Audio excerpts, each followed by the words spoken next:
This is the way. The Mandalorian Season 2 finale has finally aired, and this is going to be full of spoilers. You have been warned. Spoilers for Season 2 of The Mandalorian. I'm going to give my thoughts on the finale and my overall thoughts on the season and moving forward with Star Wars and The Mandalorian and other series. So I'm going to try and keep this video as short as possible, but it's going to be very hard because there is so much to unpack with this finale. I first want to say I like how they hijacked the Imperial ship, and the girl and the guy are bantering back and forth, and he was like, I was on the Death Star. And she was like, which one? Ooh, fucking ouch, dude. But it was fascinating to see a viewpoint from an Imperial officer, basically seeing that the rebels are like savages, just murderous savages, just killing everyone. And he called them terrorists. Like, that's something I've never thought about in Star Wars. Obviously, the Empire is very evil. They blow up planets and they're just fucking evil. But I've never thought of what the viewpoint would be as someone that's just a stormtrooper or just someone working for the Empire. They would probably think the rebels were like murderous scumbags, like terrorists. And that is something I've never thought about in Star Wars. Also, I need to say the music in this finale is the best it's ever been in the show. It is amazing. It's been great all season, all series. It is great. It's exciting. It's unique. It's very different from normal Star Wars, but it feels like it fits in the Star Wars universe.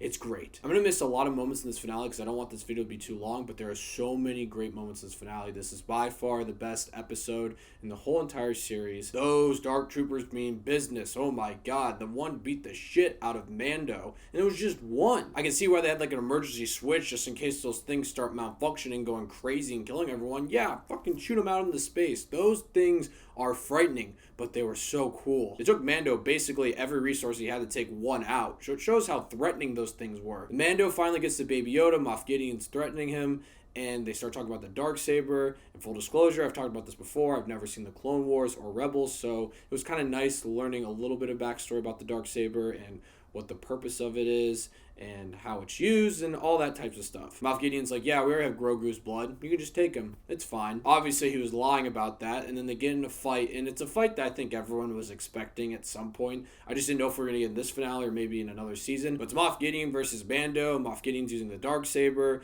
Mando's using his Beskar spear. And it's a pretty good fight, but it ends so quickly, and you're like, something is up. Something's up. Oh, and I forgot to mention that Bo-Katan teams up with them, and they're on this mission too.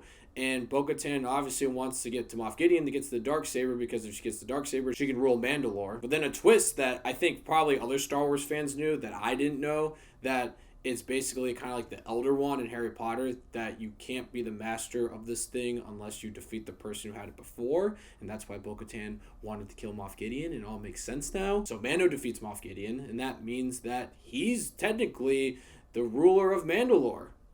And Bo-Katan, you could tell, is not too happy about that. I don't think she blames Mando, but you could tell that Moff Gideon had this planned. Then the Dark Troopers corner them. It seems like all hope is lost, and then he comes. He finally comes. I honestly didn't know when he would come in the series. I've said in other videos it would make sense if he was in this series, and I am surprised he's in it so quickly, the finale of Season 2, but I'm not complaining because it was so satisfying to see Luke Skywalker. Oh my goodness, how satisfying was that? And I think it's great filmmaking that they show the security cam footage and it's like black and white, so you can't see who it really is or what color the lightsaber is. Yes, you could assume it's Luke because the X-Wing flew in, but there's still a little bit of doubt. And then that shot where the green lightsaber just comes in, I literally started screaming. I almost passed out. It's like they heard the complaints of The Last Jedi where fans were pissed off that Luke appeared at the end of the movie with a blue lightsaber instead of a green lightsaber. Like, that green lightsaber is so cool. And he's just fucking up all these Dark Troopers, which, by the way, just shows how powerful Luke is and how powerful the Jedi are. Those Dark Troopers caused serious damage to Mando, and he gave it all he had. But the Jedi, Luke Skywalker, he comes in, he handles the business real easily. He fucks up those Dark Troopers, and it was amazing to watch. Luke comes to the bridge, he sees Mando, he sees Grogu, tells him that he has to take Grogu because he's going to train him. It wouldn't be smart. It would be dangerous if he's not trained by a Jedi. Mando understands this. They have a very heartwarming but absolutely heartbreaking goodbye. And Grogu kind of rubs his helmet, insinuating like, can you please take off your helmet? I want to see your face. And he finally does. And it's the first time Grogu sees Mando's face. And I lost it.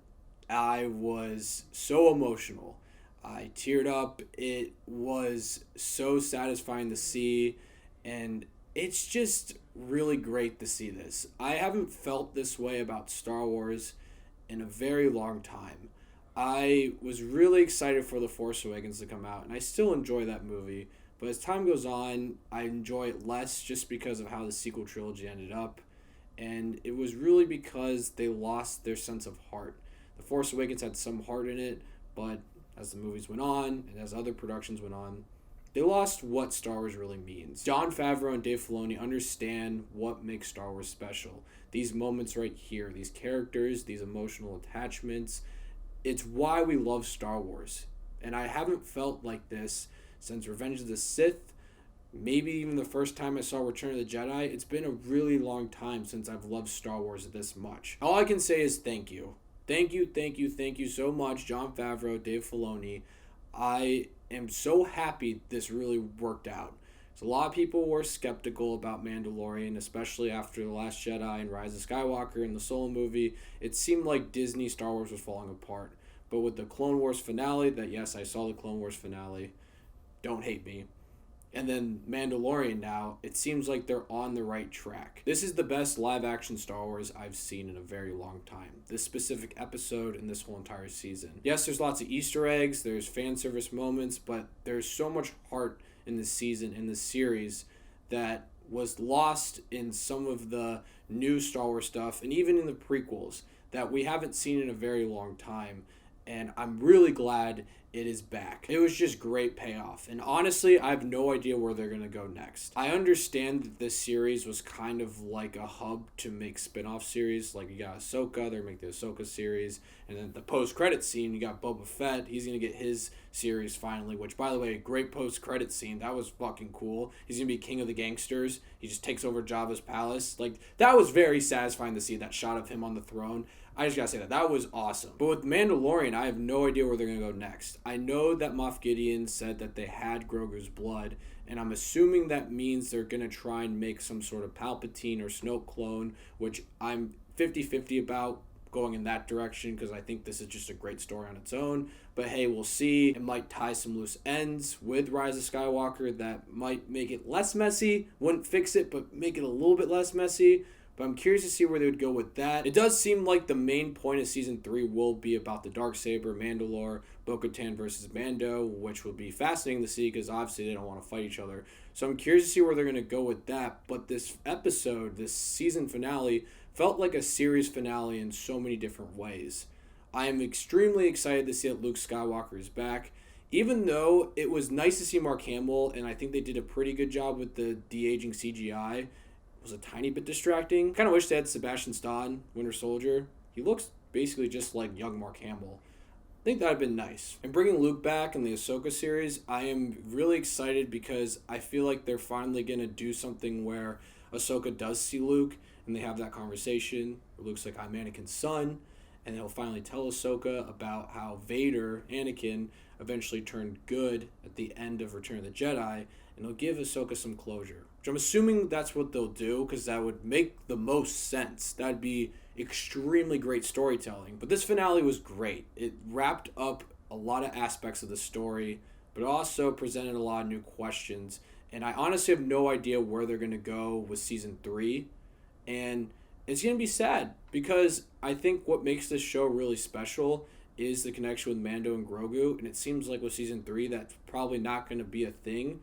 We might see Grogu in the finale or maybe in the series finale. So I'm a little concerned with The Mandalorian moving forward that it won't be as special as Season 1 and especially Season 2 just because we don't have that connection with Grogu and Mando.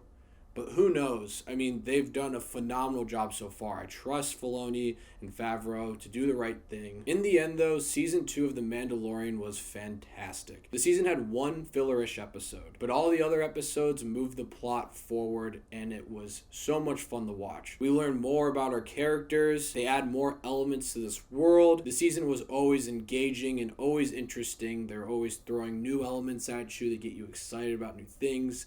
They throw a lot of Easter eggs and a lot of fan service at you, but it's good fan service. It's fan service that makes sense. And like I said before, this season made me feel about Star Wars that I haven't in a long time.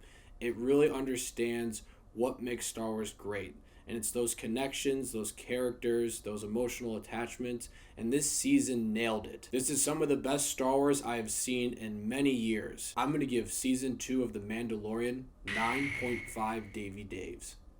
You guys probably thought I was going to give it a 10, but the overall season, there are little tiny nitpicks I have, especially in the second episode.